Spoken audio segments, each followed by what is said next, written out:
Whether you're looking to upgrade your automated task tracker to add a custom menu option, or you want to add this option for any of your other work projects, you're in the right place. So what we're going to do in this video is we're going to add some automation to create this custom menu button and be able to run specific automations. So that way it automatically runs for you. So that way it's more of an on-demand type thing instead of having things at a regular cadence. So we're going to use my automated task tracker as an example. And as you just saw, I just created new hire tasks. A new hire task can't be on the regular recurring cadence because they're not recurring. So what we're going to do here is under the frequency, we're going to add whatever we want. So let's say I want to set up a new one. So I'm just going to say example.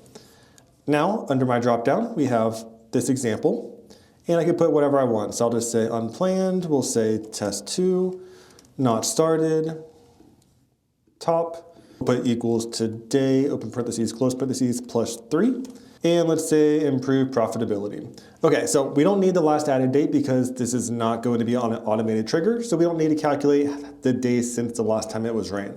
And we don't need to know whether or not we should add it because once again, it's non-recurring. So now we're going to go to extensions, app script. And I just deleted my entire automation. So if I go back here and I refresh it, you'll see that this is completely gone. All right, so what we're going to do is we're going to add a file, script, and I'm going to name this menu. And you can name this whatever you want. Now, if I go to sheetsbyolin.com, you'll see this automations code. Click right there, and that will go to my GitHub, and it defaults to the app script portion. If it doesn't, all you have to do is click down to the app script, and you'll be able to see it right there. And first thing we need is the actual one-time recurring task. So I'm going to click on Upgraded Automated Task Tracker, one-time recurring, and I'm going to click Copy Raw File. Go back here, delete what's currently there, and paste it. Make sure that the name of the tab that you're pulling from, so where this task is coming from, is listed right here under the recurring sheet. And then make sure the tab name where it's going to is listed right here.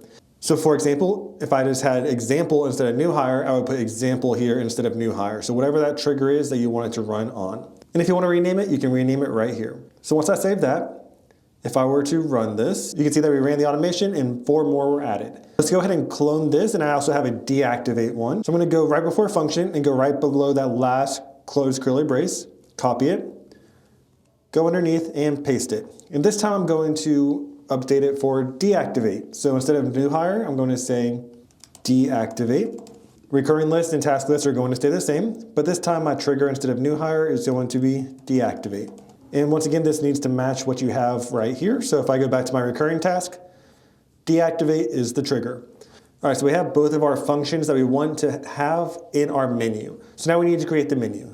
And you can either go back to the app script or just go to the left side and you're gonna find create menu bar option for automation. And we'll click copy raw file, go back here, and at the very top, we'll add a few lines and let's paste it. So by default, it defaults to that new hire one that I have right there, but it's super easy to add more. So if you want to change the name of the actual menu text, you can change that right here. I'm just putting automations. And then the first item is new hire. That's the name of the actual menu option on the dropdown. And then it's running copy new hire tasks. And this name has to match exactly with the function that you're trying to run. So if I were to save this, and then let's go ahead and refresh this page because it's triggered on being open. You'll see right here, automations, new hire. So if I were to click that, it should add 4 more to the bottom of my list if I'm on the task list. So if I go to the task list, 4 more were added. But let's go back to app script and we want to add more options. So I can go back to menu and right here, let's go ahead and press enter. This is just text explaining what's happening. You don't actually need it. So I'm going to delete that. But I'm going to go ahead and copy this add item line, paste it right underneath. This time I'm going to say deactivate. And this can be whatever. It doesn't have to match the actual trigger. So I can say deactivate user, for example. I'm going to copy deactivate, paste that right here. Make sure to leave those soft quotes surrounding it. And let's save it. So now if I refresh this page, the automations pop-up will appear and deactivate user will pop up as well. I'm going to go ahead and delete some of these to make it a little bit easier to read, or to see what's happening, I should say. So I can click deactivate user, it will run that script on the back end, and it will run any of the tasks that are correlated with this deactivate trigger right here. So you can do whatever you want. So for example, we could do one more with example. So I'm going to go back to my task list. Let's go back to extensions, app script, go back to menu, and then let's copy this last function. We'll go to the very bottom.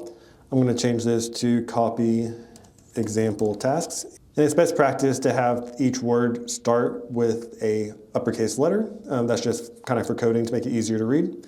And in this case, I'm going to say example. Now go back up here. Let's go ahead and copy this last add item. We'll press enter, paste it. We're going to say example task and copy example tasks. And it's best practice to just copy exactly what you have right here instead of typing it out. If it's not an exact match, it's not going to work. All right, so let's go back here and let's test it out. So we're going to click on automations. We have that new menu option.